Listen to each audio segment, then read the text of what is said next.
Whichever one of you want to go first. Al, when did you first go to sea, mate? April 1949. And what was your first ship? First ship was the Kindu. She was a little general cargo 60 miler to Newcastle. Oh yeah. How big was the crew on her? Oh, it was pretty small. It was only about 1,000 tonne, I think, the ship if that. And it used to always sail, only sail on just about 1 o'clock or 12:05. That was the old Sunday sail, and to avoid that, you got extra money for sailing on the weekend. Yeah. So they'd sail about 5 past midnight on Sunday. I only went to Newcastle, and there was general cargo. Used to pull up alongside the railway station. The wharf there's there then, and then the general. But it was a coal burner, and the deck boy, you'd go round to the BHP load steel, and come back to the dyke end to take bunkers. And the deck boy had to run from the BHP steelworks all through Texas, over through Oregon, and get drowned and take the lines. They didn't employ linesmen. But unfortunately, I never got there once. I was only there 5 trips. I never got there in time once. I was always falling out potholes or that mine shaft or something. I never got there once. Yeah, right. But it was an interesting ship. Yeah. But everyone on board, there were a lot of old people, old timers there, and they'd say that don't stay here, son. Move on. You see nothing. All you see is Newcastle and Sydney. So when I got 5 weeks up, that was when they'd sign your black card, your white card, and then I decided to go and look for something. Went much further afield. Yeah. And Terry, when did you first go to sea? November 85. What was your first job? Second cook on I was the white carder on the Iron Kestrel. Oh yeah, and what type of ship was she? Well, she was about 40,000 tonne, 5 cranes, very narrow gutted. She was chartered from Rottner shipping line in the UK. Oh yeah. The ship, she had a manning of I think 35. In the catering department there was the full complement of stewards, the chief steward, the captain's tiger. She was probably one of the last traditional old type ships. Yeah. And anyway, how I got aboard her, that with the Christmas shortage, I took my bags with me. My mate Ricky White, he told me, he said that's a good ship to get on because she goes to Thailand. Yeah. Anyway, I was rushed. I had to rush up the airport, flew up to Belmont, and there was a Ford LTD stretched limo with a chauffeur waiting for me, and I thought, oh, this is bloody good. So he put me on got into the car, and he drove me straight to the wharf. Yeah. Waiting. Well, evidently she was waiting to sail because there was a shortage of cooks. Anyway, he carried all my bags out, put them on the wharf by the gangway, and I waited for somebody to come down and take me up. Anyway, the next thing, there was this geezer, he growls at me, he said, "Get up and see the mate." So I had to carry my bags, went up to see him, and he said, "Oh, you're the new, we've been hanging around for the last 4 hours trying to get hold of the cook. We can't, so we're in a hurry." So it was just about evening meal time, but I said, "Where are we going?" He said, "Kwinana." I said, "Whereabouts in Thailand?" And he said, "What?" So I got, because I've never been over the West, you know. And anyway, I went down to the galley, and the cook there, he was an old time Kiwi cook. One of the classic old cooks on the coast. he said, "Who are you?" And I told him who we were. And I said, "I'm a white card." He said, "Oh, we don't need people like you on this ship." And anyway, so I didn't get off to a good start. Yeah. I was there up at the slide, and the crew, they were coming, they had the glammest, miserable looking faces, so the food was pretty basic and awful. So I'm dishing it out, and they'd look at it and just walk away, miserable. Anyway, so I thought, you know, this isn't the sort of ship deal I should be on, because I've always enjoyed cooking. Anyway, in the morning I turned to at 4 o'clock. There's the old cook in the galley, because the second cook's job was vegetables, soup and the breakfast. Yeah. And the eggs, you had boiled eggs one day, scrambled eggs the next day, poached eggs the next day, that you never had a choice. And it so happened that it was scrambled eggs on.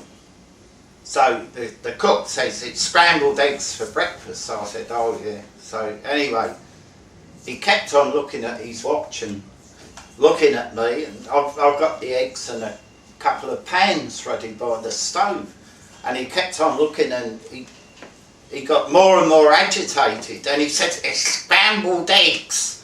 And I said, "Yeah, it's scrambled eggs." He said, "You haven't made the scrambled eggs yet." I said, "Well, I'm all ready to go." I had the eggs in the bowl, and, you know, to do them individually. So anyway, he said, "I'll show you how to make scrambled eggs." So he got about 3 dozen eggs, smashed them all up, and put them in the third cook, which I don't know if it was then known, the steamer was known as the third cook. Third cook. Well, he threw all the eggs in the Hobart mixer bowl, stuck it in the bloody the third cook, the steamer, and it just came out this horrible solid mess of greyish jelly. And under the Hobart machine, and whipped it all up. And he said, "What's left over? That'll be salad for tonight." So, but that was the first time, and anyway, it was enjoyable, because there were lots of good blokes on there. One, I remember, the Peggy, old Red Lobley, who was a bit of a tyrant. And when the soup was served first, and Red would always, I took lots of time to make some decent soup, and they did comment how beautiful the soup was, because prior to me being there, it was all the scraps that were boiled up, old bits of meat that were left over, eggs, and anything. It was just this horrible mess. Anyway, I made this really nice fresh vegetable soup, so they're all scoffing it. Well, Red, what he used to do, he couldn't wait to throw the soup over the side. So the word got round that my soup was good, so most of them were having soup. At dinner time, they didn't want to eat the other stuff, and they come down a bit late, and Red had thrown the soup over the side, you know, so they were back on the rough stuff. Yeah. You said when you first joined it, they had a limousine waiting for you. That would have been it was a stretched LTD limousine. That would have been the first and last time you seen. Oh yeah. I thought, this is the life, because I'd heard, you know, that we were treated very well. And I don't think you get stretched limousines now. They never used to. It was a thing in BHP, when they wanted to get the ships away, and especially over Christmas, they give you anything. Look, we had a bloke joined the Iron Wyndham. He came down, they give him a cab from Sydney. Sydney bloke coming down, Port Campbell's got down there, and when he's paid off, didn't want to know it. Here's $4 or whatever it is, here's your train fare. But that's... Yeah. There's one thing I forgot to ask you. How old were you when you first got away? I was 19. Then how old were you, Terry? I was 49. 40. Got both young. A long time. Yeah, yeah. And what made you go to sea? I don't know, I think you mentioned before about John. I grew up with Johnny, she mentioned John Quinn. John Quinn. And his father went down on Sydney and he became an old man very quickly. And he always talked about getting to sea. And he got away in January 45 while the war was still on. Yeah. And he picked up the Marinda. And well, he was sort of a hero to us in the street. Away at 15 in the war kind of thing. And I always sort of envied him. Anyway, I managed to get in the army for a couple of years, you know, the Japanese occupation force, but I occupied Darwin for 2 years, just about. And when I got out, I couldn't find any job that suited me. So luckily I met a fella in Tempe. He'd been an engineer with the Adelaide Company. He must have had some influence down in the shipping office. And a hell of a nice bloke.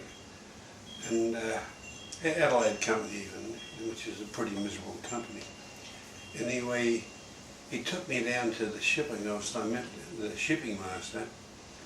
And I don't know, you know, at 19 you normally have to go below, and somehow they let me stay in as deck boy. I was quite tall, reasonably tall, and kids were waiting there for months at a time to get away to sea. You'd line up outside the shipping office, up on the other side from the pickup, and I walked out this day. They said get in the line, so I got in the line, and this man, he's supposed to be a Pommy submarine commander. He was second mate on the Kinder. He was about 6'6", and he walked up and just chose me. I think he must have been the tall man in the submarine must have found sympathy for tall men. I think, tall people. So I got all the other kids have been waiting a long time, and I just walked straight into it. And that's how I got away to sea. Yeah, right. It was the imitation, in many ways, of John Quinn. We were talking about something before. Just before you got to sea, you were in a mutiny. Oh, you know, it was in Darwin. That's why I think the character of the Australian people's in decline. They had more guts, or that's perhaps a bit harsh, but I think we would act quicker against injustice then than we do now. We're starting to become docile and bow the head, I think. You can see that through the evidence of whatever Howe is putting on at the moment, you know, with these things. You know, there at one time there was in Darwin, and some nutter must have got drunk and pulled the flowers out of the sergeant's mess. And so the brigadier at the time up there, he couldn't find the culprit, and no one would admit to knowing anything about it. So he subjected the entire camp to, you get 1 night's rest out of 3, 2 nights out of every 3 you're on guard duty kind of thing. And there was a spontaneous reaction to it. And there's always, or better say working class leader, there's always a leader. And this 19-year-old miner from Broken Hill, called Hocking, I remember his name, he leapt out of nowhere and he led the strike. It was spontaneous. It didn't seem to be any real plan to it or anything. It just, everyone just said, oh bugger, this is totally wrong, you know. It's punishing everyone because they can't find a single person. And I remember, I forget now, 60 years ago, I forget whether he had got our pay books or he symbolically took the pay books. And he marched straight over to it was the whole camp. I don't remember anyone who refused to go out on strike. Yeah. Or mutiny as it is, really. And he walked straight into the brigadier's office and said, here's our pay books, bleed them dry, but we're out until you get rid of this, reverse your decision. And this blustering, you know, sort of Colonel Blimp type, he said, you can't do this. And he was horrified at the lack of chain of command. The dubbo didn't realise he had a mutiny on his hands. Yeah. He said, you must see your sergeant and your lieutenant and your captain and your major. He went through the whole thing before he can this can come to me. Yeah. Anyway, I forget what happened, but I forget what happened at that specific moment, but it went on for 3 days. It was always kept quiet. The army never admitted to it. But it's in the folklore of Dumtroon, but it's never been admitted to or written down. And I remember one time in the middle of, they were having a meeting somewhere there, and 3 probos walked in, and they called out the man's name, and everyone more or less stiffened really. I thought it was an arrest. And he answered it, and they said, what kind of uniform would you like for the new regular army? Well, you want a black one? You couldn't believe they asked this question. That was said, right? Anyway, I think there was a rumour that during the war, Australian Comforts Fund was a huge business, and there was a story went around that some of it went adrift in Darwin. And they think that if the mutiny had been allowed to get into the news, and it went into trial, then the investigations would happen. And this, they didn't want anything to know about that, people to know about that. So what they did do, they just, it was 3 days, but they completely eliminated the extra guard duty and gave us Wednesday in off for sport. So we actually got conditions out of going on strike. Terry, what made you go to sea, mate? Well, it's a pretty long story. Basically, I'm from the East End of London. My grandfather was a wharfie, a lighterman, and a lot of my relatives were at sea going back to the days of the East India Company. So anyway, what happened with me, I was transported to Wales against my wishes. My father had a position, a new job in Wales, South Wales, Cardiff, over in the UK. And I didn't have a particularly good time at school, and I got pissed off with everything. And one summer holiday, my uncle's father-in-law in London, he owned a Thames Spritsail barge, a working barge. And I spent a summer holiday working on the barge with him. We were loading coke from the gasworks down at Southend on Sea and bring it up to London, so we run with the tide. There was no auxiliary power. It was under sail, and the Spritsail barge can be handled. They're 300 tonnes average. They can be handled by a man and a boy and a mate. It was usually a crew of 3. And anyway, to cut a long story short, I had a bad time at school, and I decided at the age of 13 that I'd run away to sea via getting the job on a Spritsail barge. You know, yeah. To me, I thought this is the go.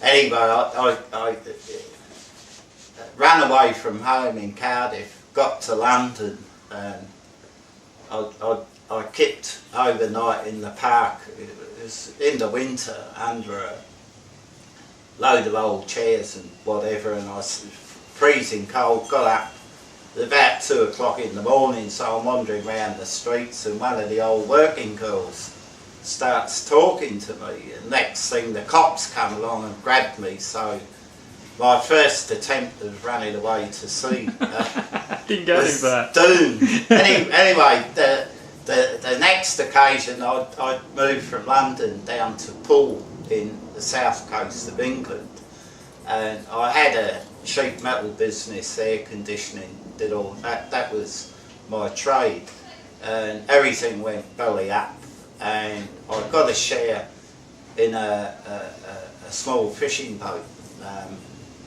with 2 other geezers. It was pretty rough, bare boned. We were stone trawling from it and potting for lobster and crab, and we ate well, but we never made any money, so it was a very enjoyable time. You ate the profits.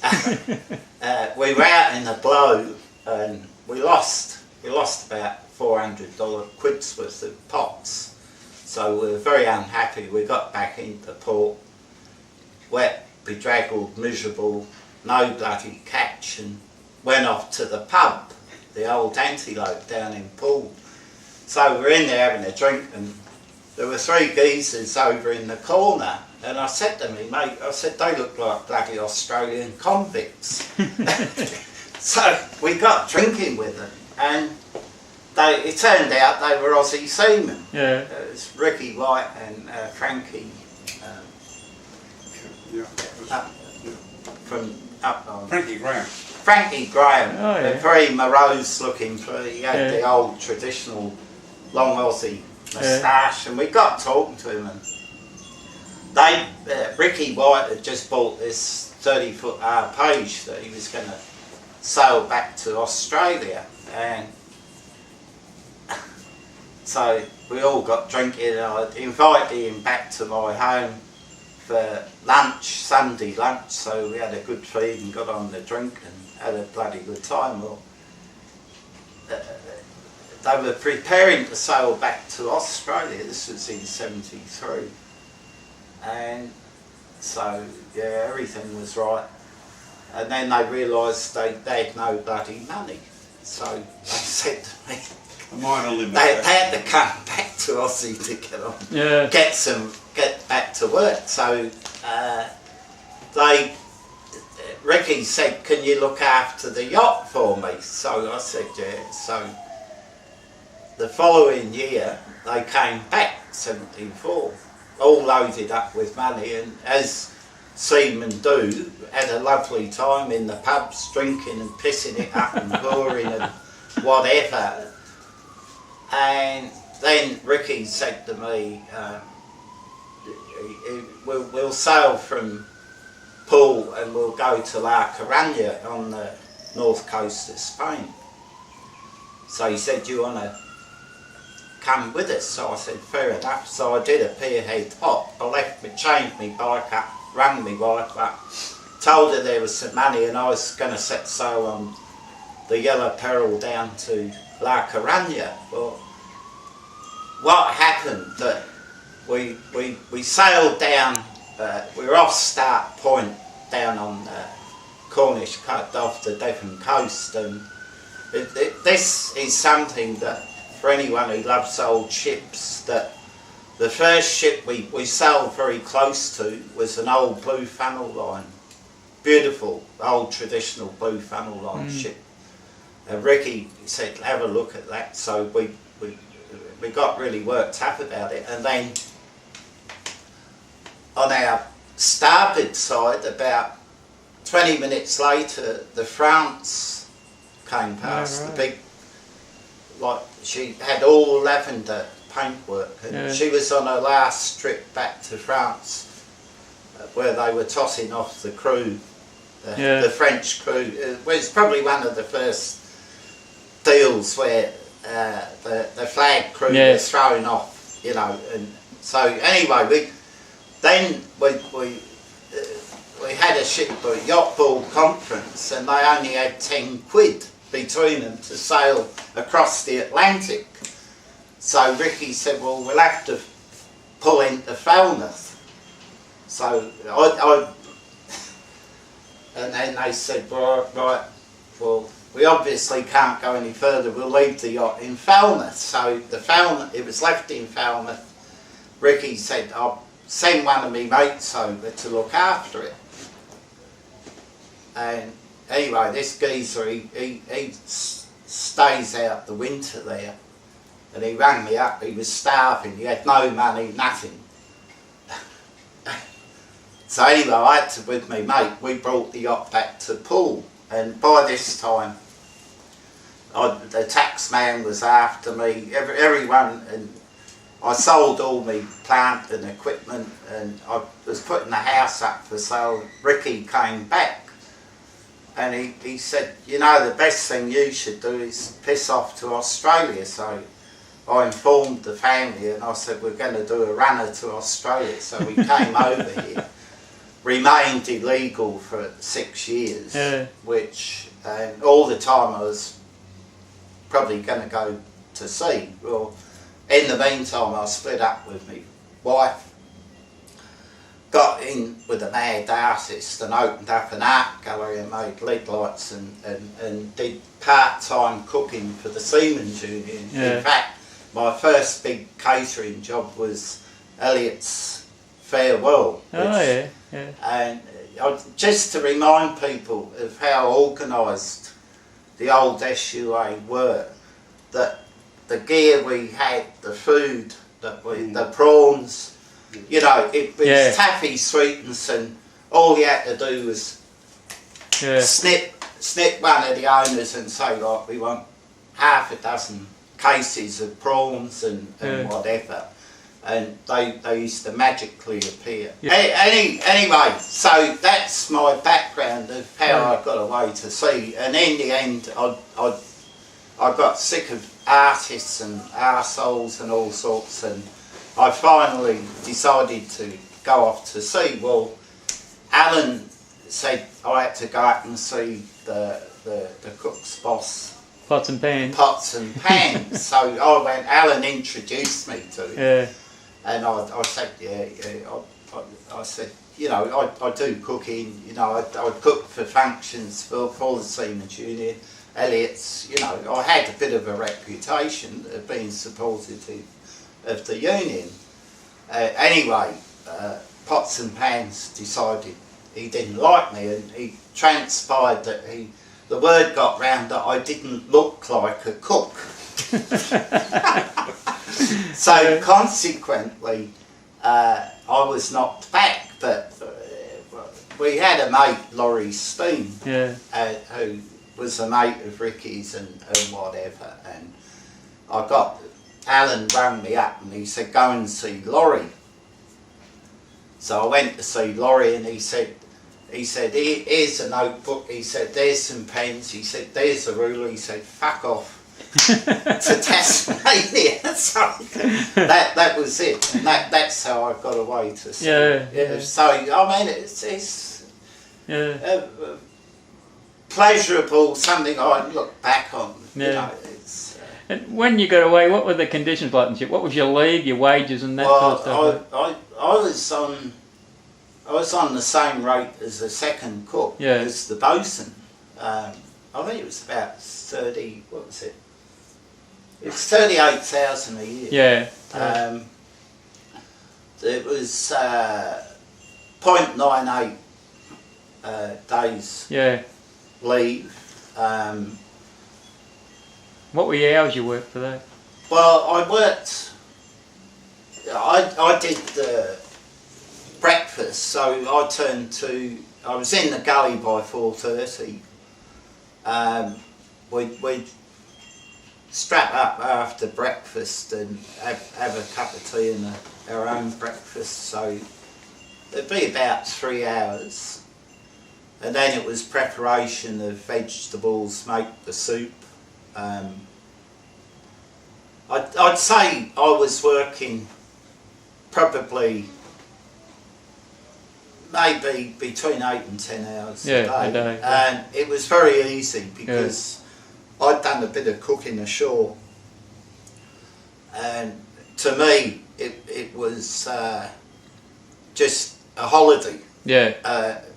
As a cook, previously I'd worked as a cook in to make some money I opened up a restaurant, or set up a restaurant, and I was working split shifts, and I might not finish till 2 o'clock in the morning, and I was constantly under pressure, working 7 days a week, and to get this job as a second cook to me was just bloody paradise. And one of the things amongst a lot of cooks, that they were complaining how hard it was, and most of them had never cooked ashore, so the conditions that we had on that ship, or the conditions right throughout the catering department at that time, were excellent, and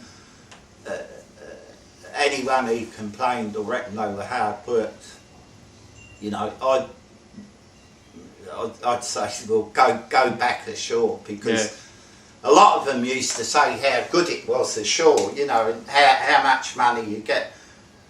cooks ashore at that time had no conditions whatsoever. Hire and fire, thrown out. You know, you could end up being dudded for your wages. Yeah. The conditions that we had, which obviously had been fought for a very, very long time, were superb.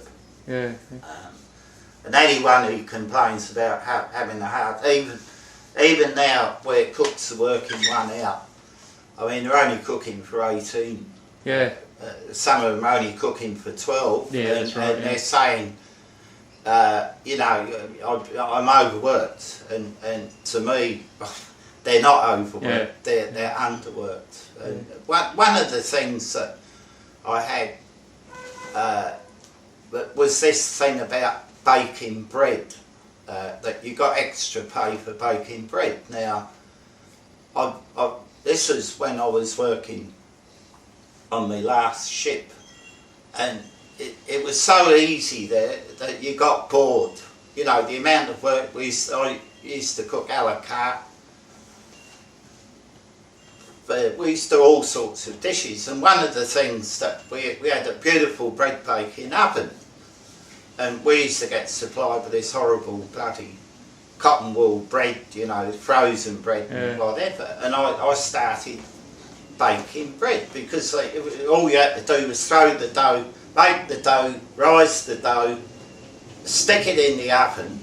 Right, it was so easy, and yeah, so I was putting bread on at lunchtime. You know, and the geezers had bread rolls and whatever. Yeah. But there were some other cooks on other ships, and they said, "Hey, you shouldn't do that." You know, so I think. I mean, I'd say there are a lot of good cooks now on the coast, you know, but there are a lot who complain about being hard worked, and I'd say that they know fuck all about hard work. Most of them. And now, when you first went to sea, what the conditions like, your wages and that, and your hours working, your leave system? Well, a great deal of it slipped away. I can't quite remember all the details of it now.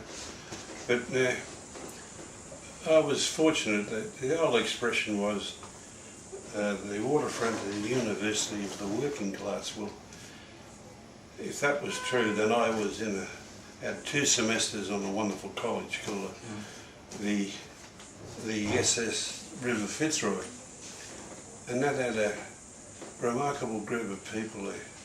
In many ways, it was kind of a floating library. You couldn't believe the amount of books that were available then.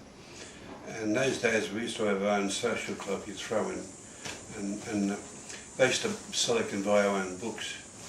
And the libraries of that period were wonderful. They were really magnificent libraries. And every book was floating with books virtually. Every cabin had books in it, and there was always an exchange of books. Well, so that's when I first started to properly read, I think, to read. And it was a great way to be educated on that ship. Yes, in those days before there were rec rooms, there'd always be a tarp kept clean you'd put it over on top of number 5 hatch, which was between the accommodation, between the mess rooms, and we used to live aft in those 4 types of the old original river ships. And you'd always have this clean tarp, and the coaming height was just right. We'd get up, sit on the hatches, and rest your feet in where the wedges went in. And you'd sit out there and have a mug of tea. You'd sit out there at smokos and lunchtimes, depending on the weather. And you'd sit out there at night time before you'd turn in. That was before all the amenities of, movies or TV or the like of that, or present day video type things. And then there were many old blokes there. There were 2 men in their 70s who had both been in sail in the previous century. There was one bloke who had escaped the Gestapo, German. There were others, and I remember one was an old stockman. He'd been in the Depression, had been a drover. And he knew every flashes of every lighthouse around Australia. He just made a memory of it. And he'd always see was the amount of flashes, and he'd tell you the lighthouse. And he I think he had me memorising the lighthouses. And you're being educated from all different directions. The mess room, in those days there were twin mess rooms, one for the sailors, one for the firemen, where they both meet. And then you'd have a mess room for the shipwright and the bosun and the shipwright had one for themselves. And on the first floor river ships, the deck boys had their own mess room. The two deck boys were down aft. I mean, we had a special mess room for it. It was tiny then. And what was it? I'm just trying to remember now, going back a long time. That's all right. I remember in terms, I forget what the wages were, I've just lost all that. Yeah. But you only had 2 weeks leave a year then. Yeah. That's what you ever got. I forget what even the weekend penalties were. But I had gone to sea just after all the main conditions had been filled in one. I mean, when I got away, it was already a common menu during the war. There were like food for officers and food for men. If you're going to be torpedoed, you'd be in a lifeboat together on a common ration, so why not eat common food while you're on them? And it was quite reasonable food, I think, to me, to come from where I did out of the army into that was excellent compared to the army. But I think what I was there was a bosun called Peter Marshall. Peter Marshall had been the most brilliant cadet that Burnsville ever had. And he just rose for it. He come from a fairly wealthy family in New Zealand. He'd been a champion swimmer there. And he was apparently about the most sophisticated man I can remember. But not snobbish or nothing like that. He was just one hell of a good man. And his cabin was always full of books of very deep reading there. And what had happened, when he went to go for his ticket, he discovered he was colourblind. He couldn't sit as an officer. He couldn't pick out the lights, which was something of a tragedy. He would have been, Christ knows how far he could have gone. But he was a wonderful bloke, and I think I see him as being on par with Pat Garrity and E.V. Elliott. You know. Matter of fact, one time Elliott told me that in the early days of getting differential, you know, the difference between, if we did Wharfie's work, we got the same pay as Wharfie's. The extra was added to it. Elliott come down to the ship where Peter was, and that Peter did the negotiations. He put him down as the main man to get differential, which worked out to be a lot of money later on when you were doing hatches and beams and no Wharfies around type thing. No, he was quite a remarkable man. And tragically he died from a tumour of the brain when about 40 mark. He was a great leader, a great man. On the ships and that you started, how long did you get in port and that, for loading and discharge? What was your average in port? Oh, those times you're in port all the time. Yeah. You were. I remember being down in the mouth of the river going into Brisbane, you know, down there. Yeah, down Lytton Island, around that area. Yeah, not before, on the other side. Pinkenbar. Pinkenbar. Yeah. I was 5 weeks in Pinkenbar loading 6,000 tonnes of bagged wheat to take down to Adelaide. Yeah. For 5 weeks there, because quite often the Australian National Line ships were sabotaged economically. Yeah. They were always being sabotaged one way or another. Yeah. Because the people who compared they were let to be their organisers of cargoes. Competing with. Say for instance, the Bulkara had 16 derricks, that's 8 gangs of wharfies, two sets of for each hatch. So they'd send her to Bowen, where there was only 4 gangs. So it means only after the ship was being utilised what it could do. Where they'd send a ship, say for instance, the old Adelaide Company only could work 5 gangs, they'd send them to a place where they get handle 8 in their things. They were sabotaging A&L all the way through. Yeah, so Terry, when you eventually got to Thailand, how long did you get in? How long did you get in port? Oh, I was there.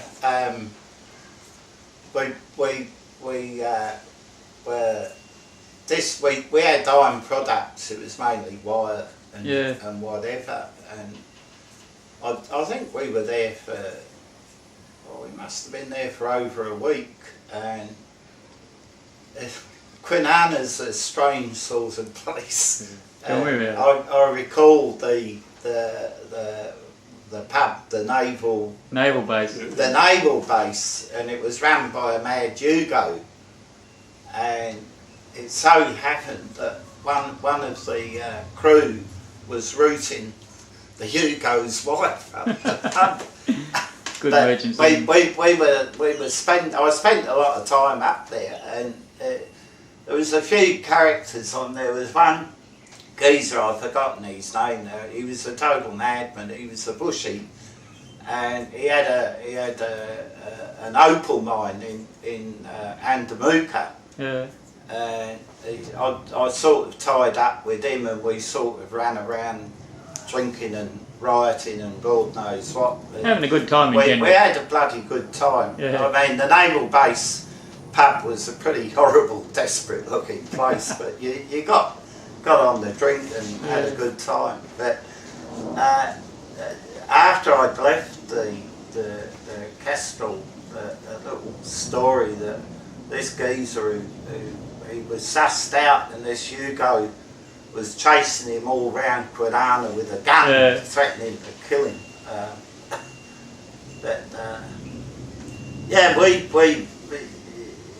We went from Kwinana. We went to Yankee Sound, did you? we went up to Yankee Sound. Another good. No, Cockatoo Island. Cockatoo. Cockatoo and loaded iron. Another couple of miles from Thailand. Yeah. So we brought that back down to Kembla. Yeah. And then we went up to our Drossen and loaded dolomite and brought that back to Newcastle.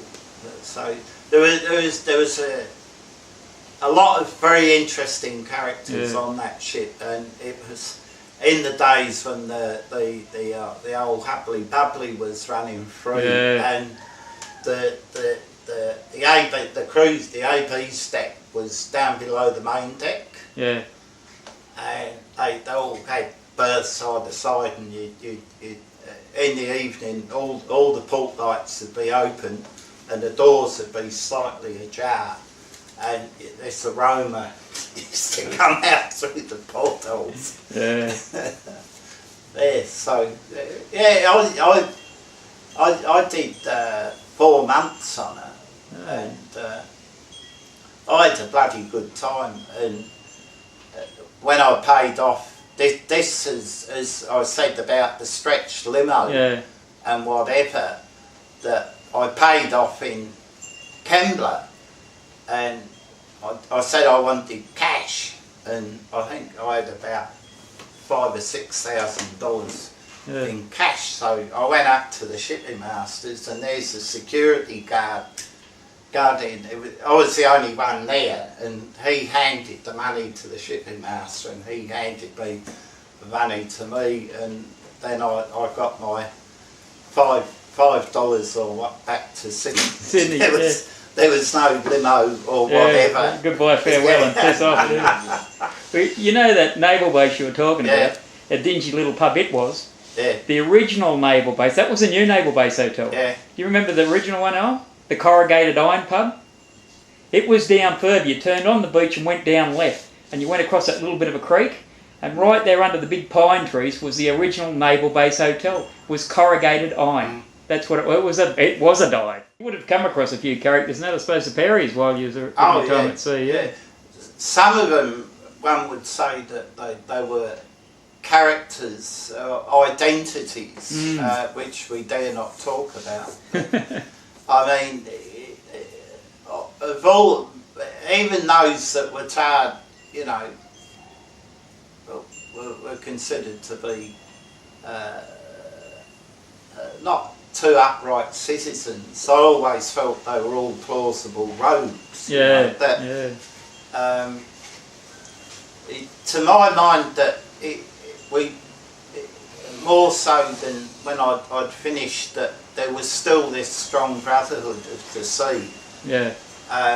Where you could go out, your shipmates, you know, you were all shipmates. There was very few arguments. There might be a few blues, but all the ships I were on were bloody happy ships, you know, and so many characters one come across. I really wouldn't pick any individuals out other than the main character to me in the old SUA was Taffy Sweetenson. Yeah. I mean, to me, he was... Yeah. He epitomised what the old union was. He epitomised, you know, what we stood for. He thought he could handle anyone. You know, and I'd recall that I was doing a bit of handyman's job in the old Orient Hotel down on the rocks, and Taffy used to come down there with the bosses and get on the drink, and I recall Taffy full of drink. They'd wined and dined him upstairs, and Taffy would be down there all full of him. Yeah. And then he'd get down to business when they were all pissed, and he'd say, "This is the way we're going to go." And they'd say, "Yes, Taffy." Yeah. What about you, Al? The characters you've come across, mate? Oh, they're unlimited. I think it's some amazing people you sail with. I can't even think of individuals at the moment, but there was never a shortage of characters. Well, there'd be one across there who's Father you got in your case across there. Alan, yeah. When I first met Alan Allploy, I didn't like him. He was a young official. This is 1955.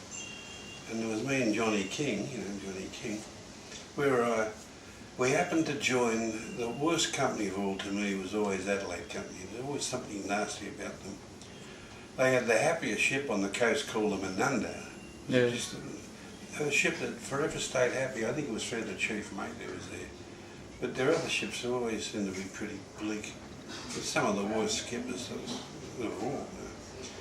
And this time I think we've been working, it was the new award coming in 55, middle of 55, and we had to join the Bandolier over at, you know, the coal berth on the north side there, the old bunker berth. You went over there and it was pretty, we all got Shanghai, no one wanted to join it, because they were just squeezed on the new award and they'd taken away conditions and things. And, we arrived there and she'd been gutted out and left. There was hatches and beams, there was boat drill, there was every hatch and beam had to go on, there was boat drills. Oh, it was pretty miserable. Anyway, it was an awful beginning and it got no better. From there it went downhill. Yeah, it went down. And we went up north and she was at the clean out, to forget what the holes, we were down and spent all the time down below in the bilges. You know, daytime, nighttime, and getting them cleaned to load sugar. And we finally got up to, that's when they were, this bastard of a skipper, is the only one I ever really hated. Then Tuck,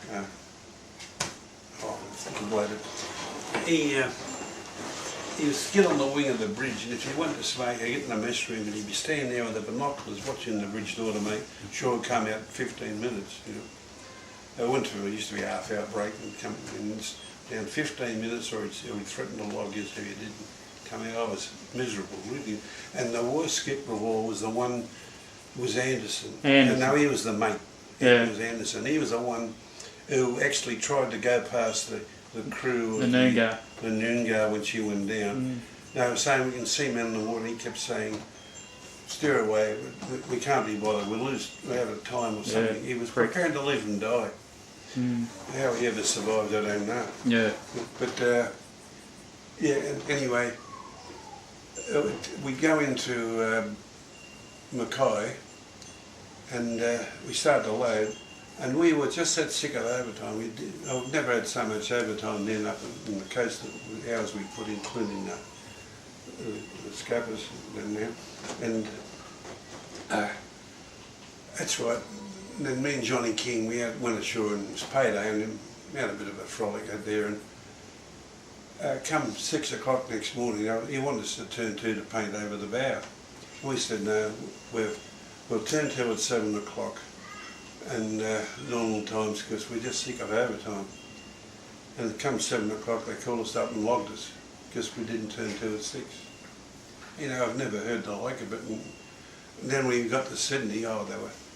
And then this Nan Caro, you know, you've heard of him. He'd sort of, while he's logging, he'd almost snarl at you and try and provoke you further. Then you'd be out on deck and something, he'd walk up to you and talk to you like, oh, hello, you got any tips? You know, he'd go the direct opposite, a hateful creature, you know. And anyway, we get to Sydney, and me and Kingy decided we're going to sue him.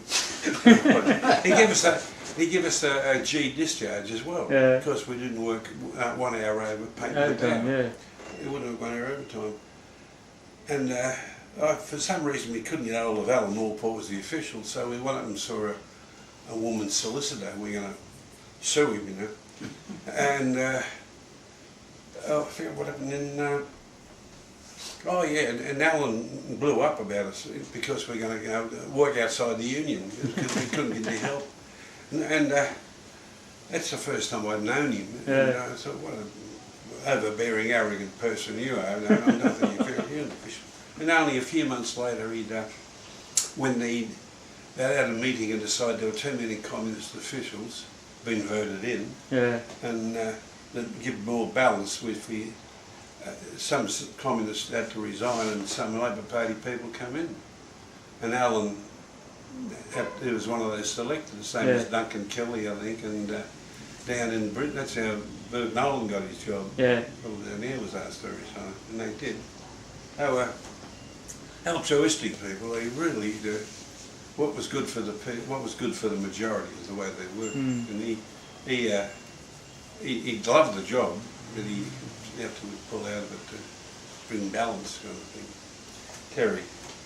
Didn't someone reckon he didn't know too much about the working class?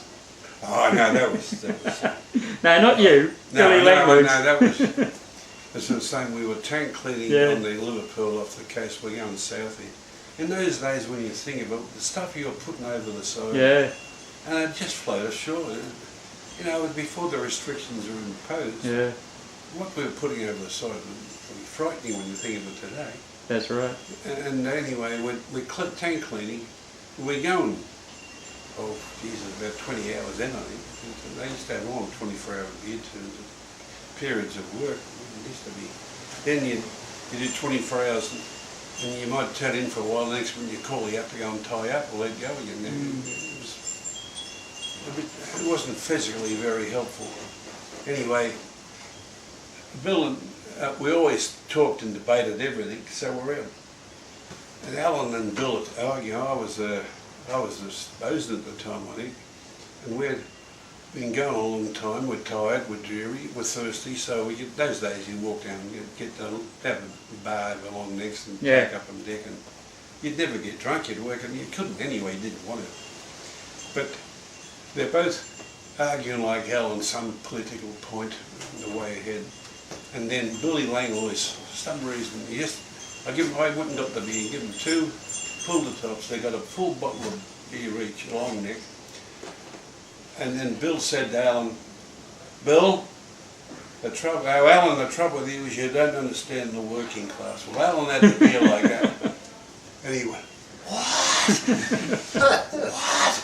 And next minute, the fucking bottle went flying straight over the side, you know.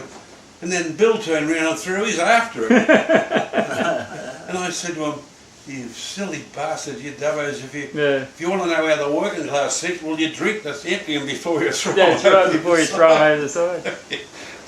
Oh, that was... Yeah.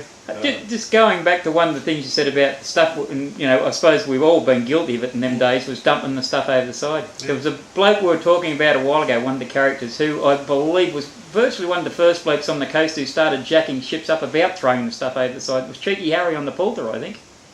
Could have been. Yeah, I remember seeing his articles in the journal and that, and you know, about all the stuff that was going over the side and that. And, yeah. We're talking about Johnny Quinn. He was the first man to realise that in the ballast water we're bringing back everything which would infest her in the coast. Yeah, now we're paying for it. Sampled it, tried it, and reported it. And first sort of what this sounded toxin was it, or sound the alarm. He's responsible for that. And I don't think it's ever been truly recorded. No. And it's doing some damage now. Is it what? Port Phillip Bay's full of that European, what do they call it? The starfish? Yeah, full of it. It's massacring everything. When you first started going, so what gear was provided for you? Like, you know, your soap, linen, working gear, or anything like that? No, you have to provide your own, all your working gear that come from you. I can't remember. I think maybe you could get gloves occasionally, but they were pretty limited. That's about all I can remember. In your time, Terry, when you first went to sea, everything would have been basically by then provided, wouldn't it? Well, I brought all my gear with me.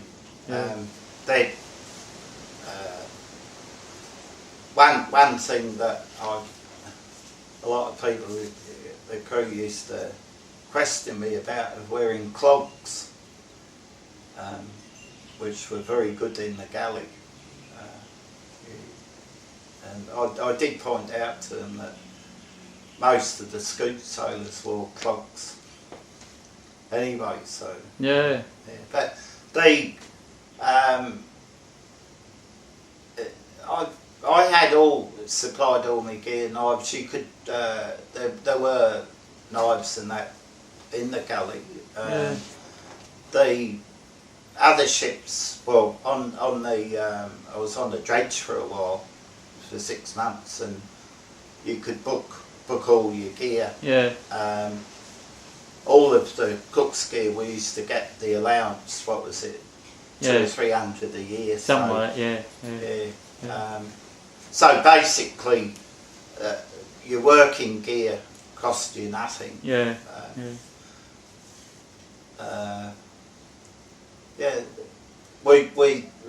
now and then we'd claim some wet weather gear if the wet weather gear was up to the high quality that we required. In the galley, you used to get that issue now and then. I had some pretty good gear on some of the ships. In your times again, to sea, you would have had some good times and bad times, the highs and lows. Any spring to mind? Well, as I said, that I had more good times than bad times. That because of my politics, I used to get into quite a few heated arguments with people, and precisely people who, members who, as we keep on trying to get into their heads, what they've got now, even though some of the conditions might be diminishing, is far better than any other industry. Our industry, we're still the top earners. We've still got, what conditions we've got left are still the best conditions, and so, you know,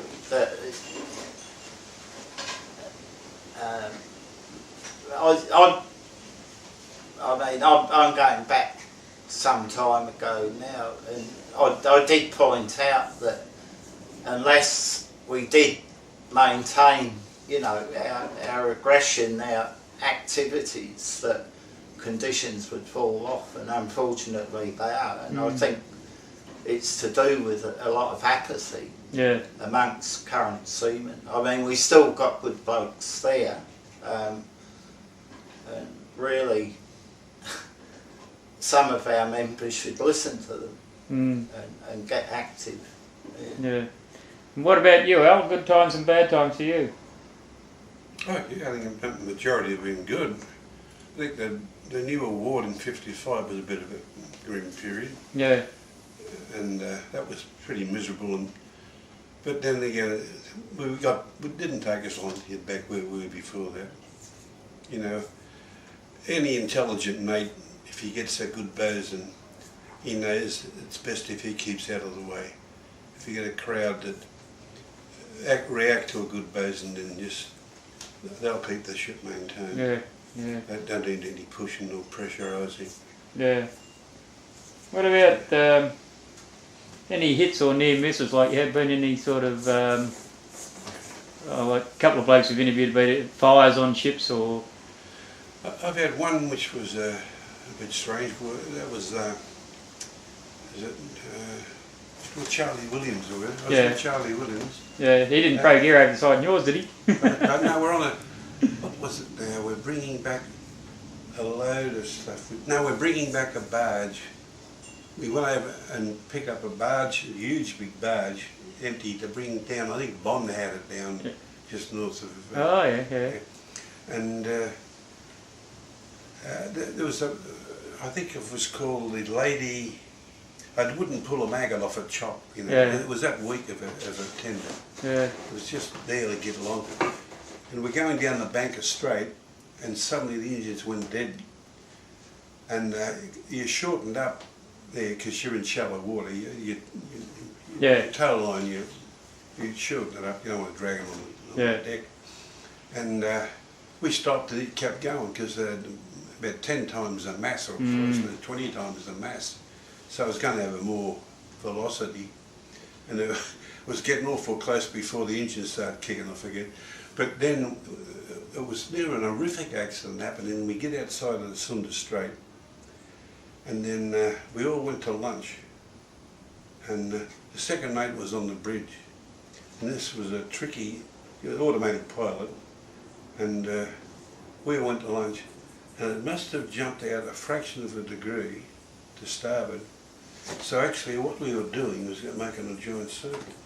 And then he's in navigator, he's working out charts, and we're all down below 80. And it must have taken a fair while to tune. And the second mate looked up and then he shit himself because we'd gone over, we're coming right around, and we're approaching the bow of this thing. Actually, he hadn't looked up, I think it would have rolled us over. Yeah. It would have just rolled us over and gone. Yeah. Anyway, he hit all the whistles, and everyone come running, and he did give it all he could.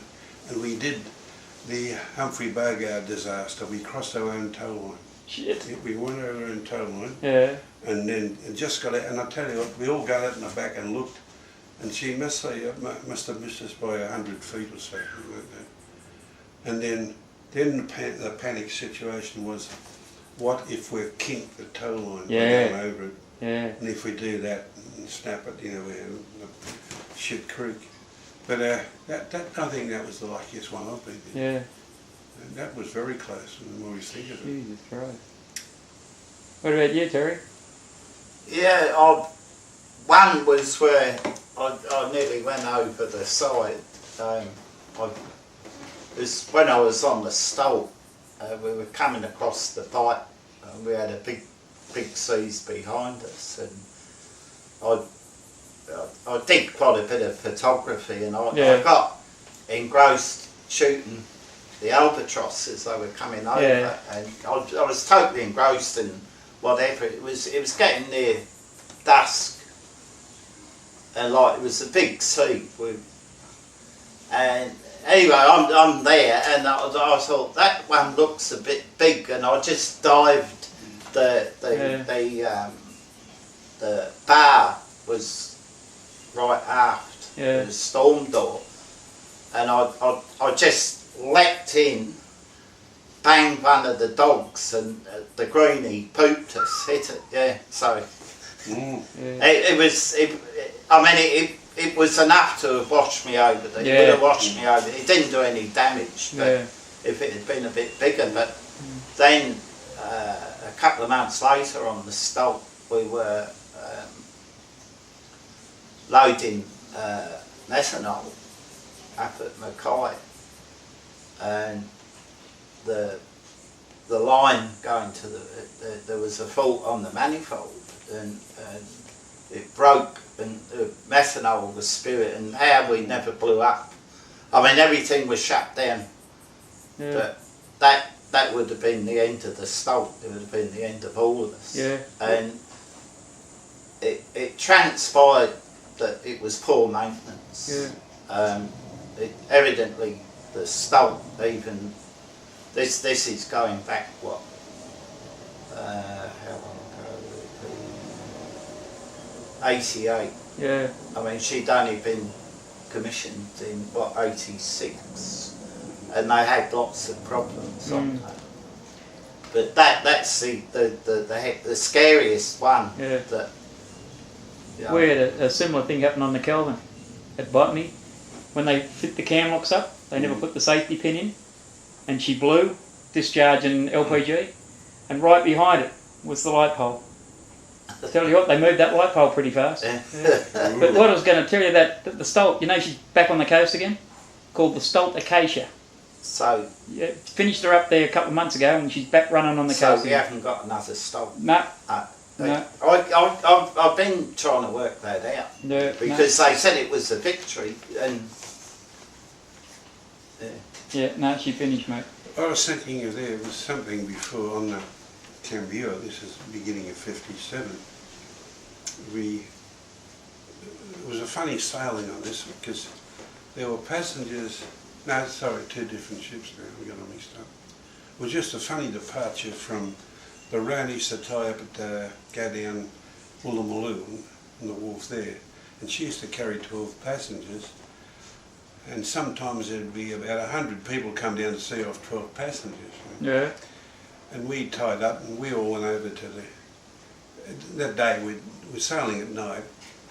We're all come back from the rock and roll, so we had a few beers. Good old rockers. And you remember Lenny Darling? Yeah, never saw, heard about him, but I've never. Well, Lenny Darling was there, and Al Murdoch, the skipper, a rough old Scotch bastard. He wasn't a bad bloke at all. Yeah. He was just a rough-tongued old man. And we're ready to go, and we get the gangway up, and all the passengers are throwing streamers to the 12. All the people ashore throwing things to the 12. And the old Murdoch comes out, so he says, single up forward, single up aft. Then he yelled out, Lenny's pissed as can be. He's on the spring. He said, let go the spring, darling. And Lenny turned around and says, very good, sweetheart. The wharf collapsed with laughter. Yeah. And Murdoch, he's yeah, it was funny. Anyway, we sailed as January. I remember before there was a debacle. I went just before we sailed that night. We were sailing at midnight or something. Yeah. And I crossed the road in White City or somewhere over there. Pro Mount Carnero was going to wrestle King Kong. So I went over to have a look at it to kill time. And what a fiasco. I think it went about 10 minutes.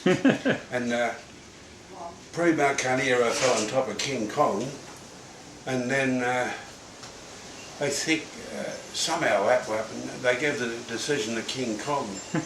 Well, I was down near the front. There's about 15,000 mad Italians behind me. And they start throwing pennies in protest. Yeah. Okay, pennies coming up the outfield. Oh, what it was just it should have been flogged. They should have been arrested and jailed for having that stupid. Yes, King Kong, you could only get around him. He'd have varicose veins in his legs bigger than my legs are. Yeah. But anyway, we sailed, and we're going up towards Fiji, and there's about 6 ships all close, you know, one of those strange days, or maybe more ships. Yeah. But it was night time, and overhead they said someone's gone over the wall up over the side. Can you? So we formed a giant circle. You know, it was just like, say, all this amount of ships just going round and round. And we're there for hours, but couldn't find him. Yeah. So gave it up. But then the cyclone hit us, and it really rolled in. And it built up. Unfortunately, I think we were running before it. And I remember the skipper, a strange Canadian character. he was registering the seas, and he measured what was chasing us at 70 feet seas. And then he said there was a couple come over about 40 feet of water come over at times. But then what had happened, all the foredeck was covered in wooden boxes of acids. And they were right all over the foredeck. And then the skipper, he is afraid if they broke, because they were huge seas. Mm.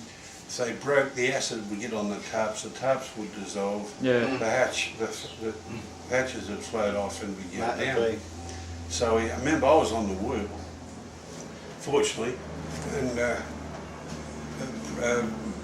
Vince Healy, and he got the team out, the stuntman, with Gunnar Harrison, I was the whole team and all the characters.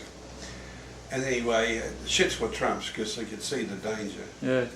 And I forget how long it took the Warwies to load, but I went over at an amazing rate. It was going over. There were all hands out there trying to get rid of it, just in case it did happen. Yeah. And then a couple of bigger ones got on board. I remember the skipper turned around at me and said, "Are you on course? Are you on course?" I said, "Yeah." He said, "I thought we'd lost them." And there's one come on board, and she used to have 2 derricks that come down at that hatch just forward of the bridge. And one went over he floated over the derricks, and the heel, the lock and bars he had put on the hatch, he had his arm under that, and I rolled him across the hatch. Just knocked his arm around a bit. But anyway, they all got out of it, and very lucky they did.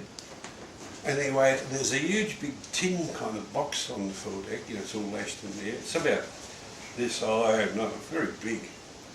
And they said to the mate, "What's in this?" He said, "I don't know, fucking go over, it goes just as well as acid could be." So that went over, so they cleared the foredeck, all the acid went.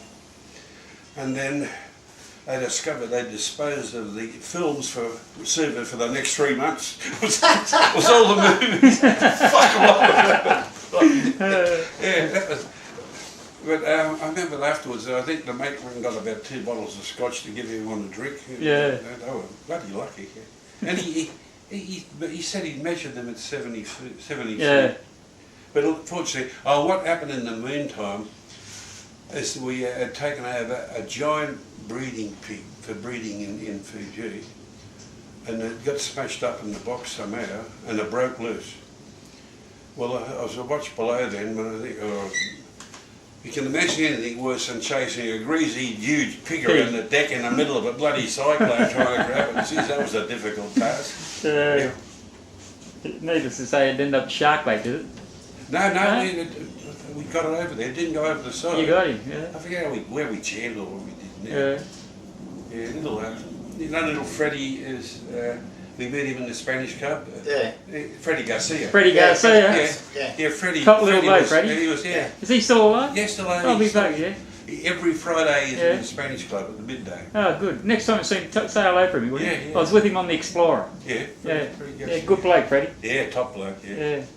I suppose then in your time, so you come across a few disputes on the shipboard or otherwise? Oh yes, things were, times as any society there's disagreements and anger and disputes come and go. Yeah. Ship, it's just like all the shippers are living organisms. It's completely detached from the rest of the world. It's got to have its own sort of social discipline. Yeah. It's got to function, it's got to work, it's got to make money, make profit, but it's also got to be as orderly as possible as you can keep it, make it as civilised as possible, tranquil as possible, whichever way it works. Yeah, but then you get some bastards like Anderson who went out of their way to make sure it didn't. Yeah, he was the only thing in that time was him and Nanko hated each other as they hated the rest. And that's the only time I can remember second and third mates giving you all the whispers about them. They as much as we hated them, they hated them worse. Yeah. They're just pricks, I think. People should never have authority. You know the type of people? For instance, they should never be in charge of anyone. They're just abrasive animals. I reckon Anderson's brother, who was in A&L, was a totally different bloke. Yeah, no, totally different. Yeah. Ray Anderson, yeah. What about you, Terry? Any dispute? Well, one, it nearly ended up a big dispute, but it was resolved satisfactorily. It was when I was on the rig out in the Parter Arctic in Bass Strait, and they were short of a baker, and so I was dragged off. I was asked to get out there as quickly as possible, but we went by coach down to Welshpool. Well, I went by cab down to Welshpool. Not limousine? No. And a chopper out to the rig. Now, the chopper was a Huey, Vietnam Huey. It still had the camouflage on it. There was one pilot. Right? So anyway, this is in June, right, the middle of bloody winter, and I said, you know, where's the survival suits and where's the co-pilot? Oh no, it's no. Well, what do you want survival suits? I said, well, if we go in the Oggin out there, I said, we're dead. Yeah. Oh, you got life jackets, and we oh yeah, there's a very good air sea rescue. Anyway, when I got aboard, you know, and I stirred it up. I said, God, what's bloody going on? I said, we haven't got any survival. So they said, what do you want survival?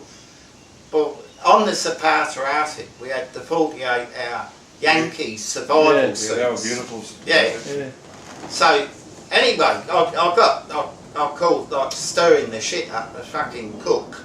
You know, how dare a cook bring all this up? So I called a meeting, and I said, look, one, you need a co-pilot on the chopper, and I said, there's no provision for any form of survival gear. I said, and if the chopper ditches, I said, we're gone. And then they come up with this ASR. Well, the nearest, we were about, if we went down anywhere from the flight out from Welshpool to the Zapata Arctic, the nearest air sea rescue was about 2.5 hours away. Yeah. So I did point out that if we went into the drink in 2.5 hours in the middle of winter, we'd be dead of hypothermia. So anyway, we had a bit of a meeting and went to the old man, and he said, oh no, you know, that's nothing to do with us. It was to do with what was the I forget which company we were working for. SUA It was yeah. Anyway, so I stirred it up, and some of the blokes realised it was wrong. Anyway, the next time coming back, I got talking to the chopper pilot, and I said, you know, what about these choppers? He said, well, they're not the best. I said, I can see they're not the best. I said, by their use-by date. And I said, what about the co-pilot? He said, well, we haven't got much work, and we really need another, you know, it's more work for the chopper pilots. And he said they should be flown with a co-pilot, not a single pilot going over. Anyway, so I got things on the go, and I said, like, we want survival suits. No, you can't have survival suits. So then I called, we had another meeting, and I said, well look, we're going to stick the fucking rig up. And that was when Tony was, so the word got back to the rooms that we were going to stick the rig up. That we weren't going to fly, well, we weren't going to attend to the chopper, like we'd neither go out or come back on the chopper until, so it was a bit of a thing, and they said, oh, yeah.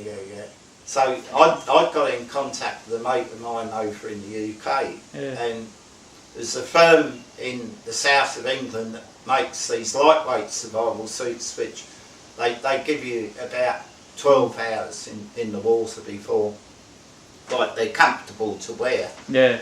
So I then we rang up the company. I said, look, we can get these suits out in 48 hours. So they said, oh yeah. Well, I said, well, why don't you do it? Yeah, we'll look into it. And then they procrastinated again, and I said, well, what about these suits? They said, oh, they don't meet Australian specifications. And I said, yeah, what specifications? And they said, not Australia. I said, we don't make them here. Yeah, yeah. I said, what are the specifications? There weren't any. Yeah. So they, in the end, we said, right, we want a bloody co-pilot, yeah, and the suits, or we're going to stick it up in 48 hours. So I think we got the word back from Tony that we were on the right course. Yeah. The threat, well, they did. Right, so we got the survival suits, the chopper pilot saying, thanks mate, you got more work for us. Yeah. But we had all these Kiwi roustabout, you know, the Maoris on there. And what they had was the water temperature in the Bass Strait. Now, it was optional whether you wore these fucking survival suits. If the water temperature was 1 degree below this a certain point, you had to, or it was optional. You had to wear a survival suit. If it was 1 degree above that, you didn't need to wear a survival suit. Yeah. And I kept on saying to these Kiwis, I said, look, I said, it doesn't matter if it's 1 degree or 2 degrees or whatever. I said, if you go down in the drink, you're going to be there for at least 3 or 4 hours. I said, and if you've got nothing, that was it. Your hours. So anyway, we scored. Yeah, but it was without. They had floating jackets as well. Yeah. They weren't just a bare suit. I mean, the US ones. Yeah, the US ones were. Yeah. They had the light was built in on them. But anyway, that was. I mean, you had to be militant. You had to argue with them, and you had to be aware that they try all these devious tricks to avoid. Anyway, so that was one thing that I was involved in, and I'm pleased we resolved it. Yeah. See, there were simple things you had to do at times when all of the plans in the world wouldn't work. You had to use militancy. Yeah. And the simple illustration was we're on the Port Kembla, we're over at Balmain, you know, they're turning it all park now, and we're going back, we're sailing, I don't know, midnight or something, and as a cloud burst come over, and it was really hours of really heavy rain. Yeah. And for some reason they stopped us taking the cab all the way down to the gangway because the cargo stopped, she was just waiting. And we had to get out, they wouldn't let us in, we had to get out, and everyone walked down. Some, I think, those days you could take your wife down to Kurnell at times. It was a very easy, relaxing period. Some of them, and everyone would just drown getting down there, you know. And no matter what you said at the gate, they wouldn't let you take a taxi down there. So, as soon as we got on board, I called a meeting, and I said, this is crazy, like you've got to walk down, say, half a mile down, that's right, you're getting drowned. We go up now and see the skipper and tell them we want from the company that they'll never ever lock us out again in there, and we're staying here until we get a positive answer. Well, it took 2 days. That was the last time that gate was, they would let you through in a cab. Yeah. And that, you took that to do it. That's right. It's only common sense for them to do it in the first place. There was probably hundreds or thousands of illustrations of that type of behaviour to get some sense out of them. Yeah, that's right. Yeah. Today you wouldn't dare do it. Now they got you so by the nuts. They got you so locked in that any union will just have an economic disbandment. You know, they'll just fire you to death. They'll just extract all the wealth out of you. Yeah. It's semi-fascism. It's creeping fascism. Yeah. And unfortunately, so many Australians don't realise the danger that it is. Yeah. And we're not resisting. That's right. Yeah. Now, when you first got away on, that would have been before the roster and the pickup system would have been there before Schedule C. How did you find that? Oh, it was okay. It was very interesting down there at times, you know, when the old pickup under the harbour bridge. I remember one time they picked up for the Orangi, remember that? There was some negative features in it too. When the object was you'd line up and the industrial officer or the ship or the master or the mate or the engineer would come in and select the, you'd line up and you'd stand there like a labour for hire kind of thing. Anyway, I found most mates like that would more or less say, oh, the first three on the line. Yeah. But some, like the union company, they reckon their pickup was the saloon bar of the Arncliffe Hotel. That's where most jobs went before they ever got to the pickup. Yeah. And that was the reputation. Yeah. And there were all kinds of rorts going. There were people who come in there with feathers in their hat and sporting globes in the back pocket. There's all kinds of ways they had of getting noticed, union company especially. But it was sort of an agreement that if the mate or the engineer walked past you, you'd walk down and some of them awful bastards, the majority weren't, majority were embarrassed by it at times. Someone wanted to check your teeth out, I think, have a look at your teeth, you know, like a judging a horse. And if the mate walked past you, you walked off the line. That was the kind of agreement that was available there. But then again, the company rang you, she was a run job to Glasgow, going to take her over for scrapping. Before the Snowy Webster could yell out, it lined up itself, you know. You don't realise the frustration of the Australian seaman to go overseas in an Australian ship, and it was denied to you by the Menzies government. Yeah. They wouldn't let us ship straight overseas. And if you compare going South America or anywhere compared to going to Yampie Sound, you imagine it should be the most popular. The young ones especially wanted to go because if they couldn't go, they'd try to get on Scandinavian ships or English ships or the like, home boats. But anyway, this crew lined up before they weren't even called. They were desperate to try and go on a ship. And previous to this, you'd put books in the hat. What they would do, say they needed 100, say they needed 50 men, say something like that. Okay, everyone would throw their book in, they'd bring out 100. They still had to have a selection. But you try to reduce it so it didn't look too bad, too keen. And this time, I remember, before they could even say the ABs, they all raced out and lined up, you know. And like I was late on the line, I didn't go, so I was cranky in the fact I didn't get the pit. I was probably too young. But things like that. But there were some humorous incidents there. I remember old Harold Donman, they altered the rule. When we got the pickup in the 50s, when we ran it ourselves, Snowy Webster brought in the new rules. They kept altering the rules. It's like the air welfare over Europe with signals, you know, there was measures and countermeasures. Yeah. They'd bring out new rules and there'd be orders, so they'd bring out new rules. And this time Snowy unfolded the Magna Charta. You know, and he's reading them all out. And old Harold Donlan's sitting beneath him, you know, on the ross there, and he's mumbling to himself, and it's annoying Snowy. Anyway, he went through all the rules. And when he stopped, he said, "What's up with you, Harold?" And Harold said, "Well, you got me beat, Snow. God handed down 10 commandments to run the universe, but 150 to run the pickup." Anyway, that was the like of it. Yeah. I believe, I didn't witness this, but I reckon during the war period, there was one bloke there who was deaf. He's still a trimmer. Yeah.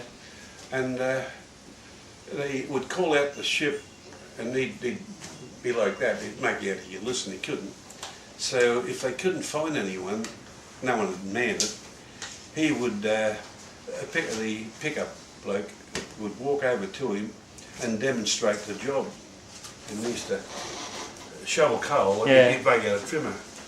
"Oh, there you go," like, and then they'd say, "What ship?" And he'd go, That was his answer. Yeah. But I reckon sometimes at sea on that period that he'd be down below shoveling and she might hit a sea, and he didn't know what he couldn't hear. He didn't know it was a torpedo with him. Yeah. So he'd throw his shovel in the air and go screaming up. And after the time, the others would think, "You know something we don't know." They'd all go right up after him. Yeah. The stucco. No, there was some humorous stories there. That, see, sometimes they'd be calling for a ship, just as they'd call out, a train would go over the top.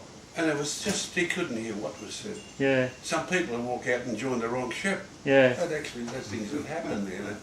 He couldn't hear what was being called then. Yeah. It was an army barracks put up, but it was and should remain a sacred site. I'm intending to try and get a memorial put there, because every 8th person who went there didn't come back. Yeah. They lost all around the world. Yeah. And, that was after we took it. But I was going to the old pickup from say 49 to 55, 6 years.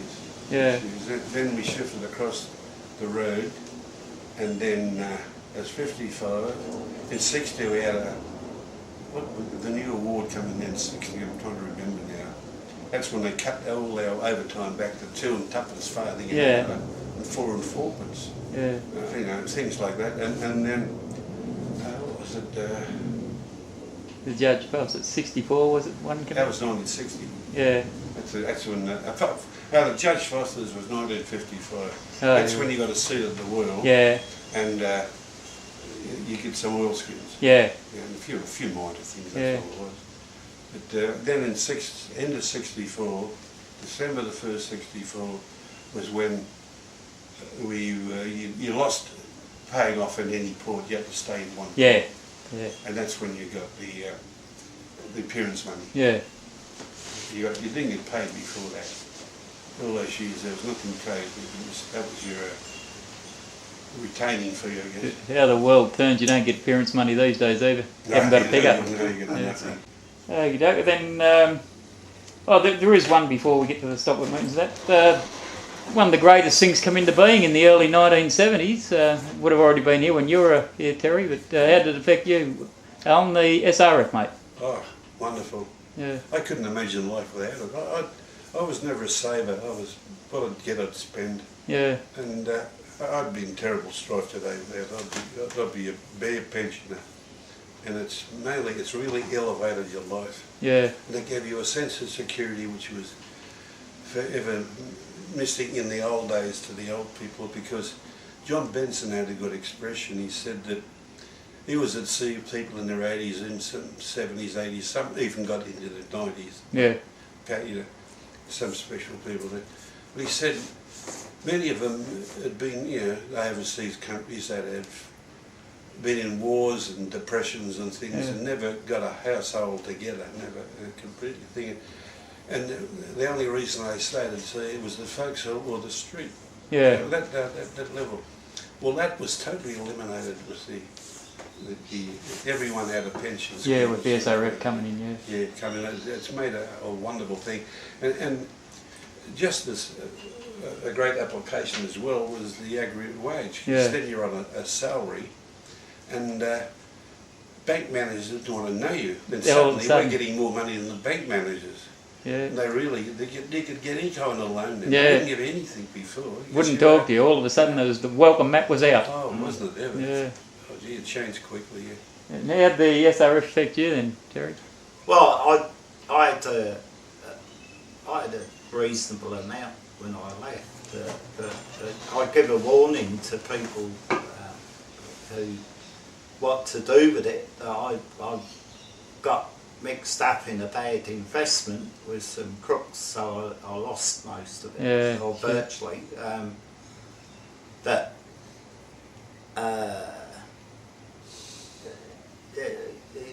SRF, the way it was set up, I mean, it was one of the first industrial superannuation funds or retirement funds, and it has been a forerunner throughout all industries, I think.